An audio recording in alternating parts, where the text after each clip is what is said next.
Hello guys, আজকে আমি চলে যাচ্ছিলাম। তোমরা আমার ড্রেস আপ দেখে বুঝে নাও আমি কোথায় যাচ্ছি, আর বলবো না তাহলে। তারপর আমাদের গাড়ি ছেড়ে দিল, আমরা রওনা হয়ে গেলাম। হে বন্ধুরা, আমরা এই মসজিদটাতে জামাতে এসেছি, আর মসজিদটা পুরো ফাঁকা জায়গায়। মসজিদটার পাশে একটা মেন রোড আছে, ওই মেন রোডের ওপারে সব ঘরগুলো, এপারে কোনো ঘর নেই।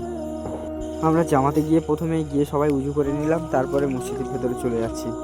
আমরা 10টা 40-এ এই মসজিদে এসে উঠেছি। আমাদের যিনি আমিন সাহেব ছিল, উনি বলল সবাই উজু করে এসে দূরে কাত করে নামাজ পড়ে নিতে। তাই জন্য করে সবাই উজু করে আসলাম, এসে সবাই নামাজ পড়ছে। এবার এখানে বসাবসি হচ্ছে আমিন সাহেব কার কোন কাজ দেয়। একটা সমস্যার কারণে খাওয়ার সময় ভিডিও করতে পারিনি। আমরা খাওয়ার পরেই বাসন থালাগুলো ধুইতে হচ্ছে। এদিকে শোয়ার জন্য সবাই বিছানা করে নিয়েছে। খাওয়ার পর মসজিদটা ঝাঁট দেওয়ার কাজ আমাদের ছিল, তাই আমরা শুলাম না, এসে মসজিদ ঝাঁট দিচ্ছিলাম। মসজিদ পরিষ্কার করা হয়ে গেল, সবাই শুয়ে পড়েছে। এবার আমিও গিয়ে শুয়ে পড়ি। একটা ভিডিও সব কিছু বলতে পারিনি, এই ভিডিওর পার্ট 2 আসছে, সবাই দেখবে, আরও মজা আছে।